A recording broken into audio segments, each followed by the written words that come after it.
Make decisions. Yes, you heard that right. Making decisions is so important in our daily lives. And I hear so many people say that they are not good in making decisions. Last week, I talked about the growth mindset.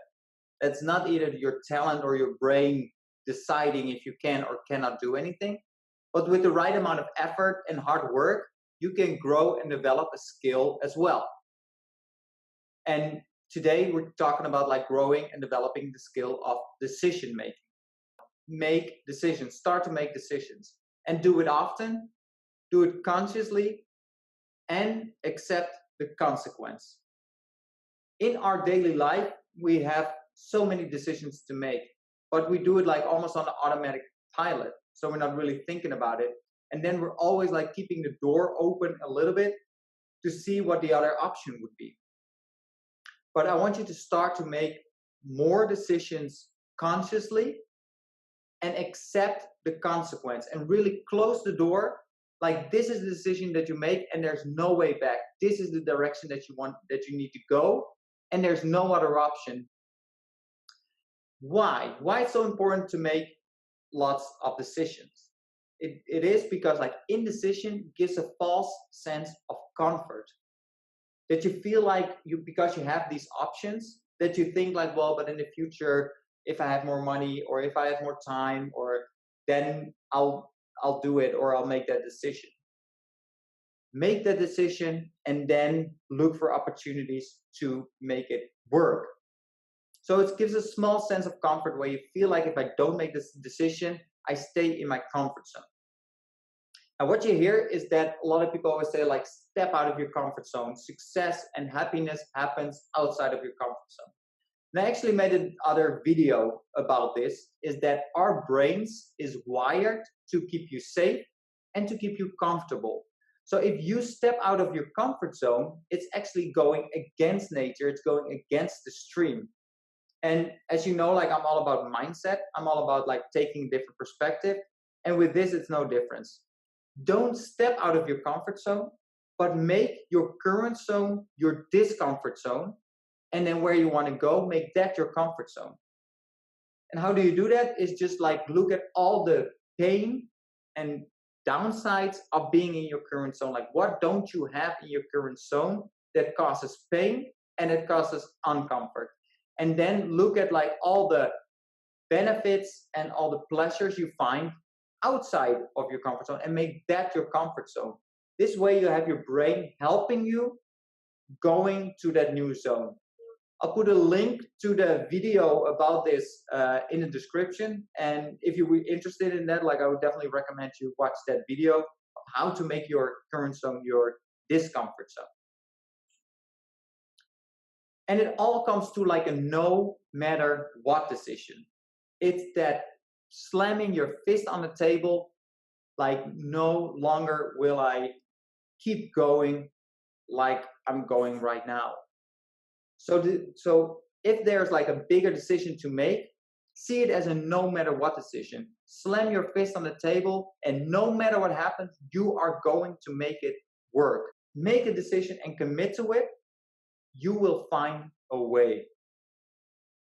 It's so interesting that once we come to a point where we make a decision, and even though while making the decision, you don't even see like how it actually works or how it's possible, once you make that decision and that make that no matter what decision, you will come with the answers. You will come with the solution. The right people will show up at the right time. And this comes also like make your current zone your discomfort zone, is that your brain like comes up with like genius solutions once you make that decision. I cannot stress enough like how important it is to make that decision, close the door, and then let your brain come up with like genius ideas of how to get the money, how to get the time, how to get to certain places, or how to get it done. Because the alternative is like indecision, like always having your options. And what will happen? That indecision leads to anxiety. Because you don't get to anything, like you let the control go, and then that stressor leads to anxiety instead of that pressure to make it work, to make it happen. So it's always come back to like, you got the stressor. Are you going to let it go into anxiety, or are you going to let it go into pressure? With pressure comes the results, the self-confidence, the self-esteem, and happiness. And with indecision, like the anxiety, it's always like standing still and feeling discomfort and having that sometimes that false sense comfort. I made this video and I spent time on talking about decision making because it also like plays an important role in my reboot stress response. Because like I said, like the reboot stress response is a 3-step process, and it's all about like making decisions on where you want to go and where you're going to focus on. Let's go to the first zone right now, like the first step, and let's have a look of how it looks like if you're dealing with a stressor. So we come to like zone number 1, and that is like how to turn stress into pressure instead of anxiety. And the first question that you have to ask yourself is like, which value is in danger? Why is my body responding to this situation? And then you have 3 more questions to ask yourself. Like, is there an action required? Is it my problem? And do I have control over the situation?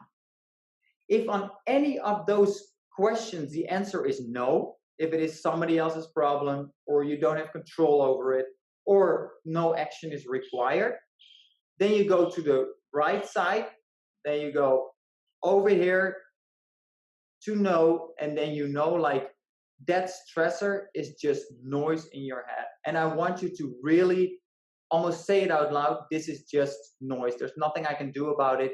I can let it go. In a couple weeks, I'm gonna have a video about like how to let go, how to actually let go of a thought and what you can do to help the process. But once you're here, and here comes like the decision making, like I'm not gonna do anything about it. It's just noise. It doesn't matter if I think about it or not. My decision is like I'm going to let it go. If any of these questions, like is there an action required? It is your problem. You have control over it. Yes, it means like it is. You turn it into pressure. It is something you can do. You can do something about it, and you have the pressure to do it. So then you come to like an assertive plan and action. And then here is where we had talked about like last week, use a growth mindset. How can I learn? How can I grow? How can I get better out of this situation? So sometimes even if you cannot do anything to solve the situation, there's still like an action required because you want to get rid of that situation, and then you go turn it into pressure and use your growth mindset how to deal with that sensation. And then once you have your plan in action, once you have your intention, once you have made your decisions, boom, you can let it go again. So then you have your assertive plan and your action, and then you can let it go. And then you can make the decision of letting it go and focus on something else, or focus on the plan. And what happens, it will give you energy. It will boost your self-confidence of like, yes, I can do it. So this image also is in the Reboot Stress Response Blueprint. And if you've done it already, I highly suggest you to download the blueprint on bastinalexander.com/blueprint. Go there right now, download the blueprint, study it, use it with those videos, use it to your benefits, and I'll see you next week with a new video. Saludos!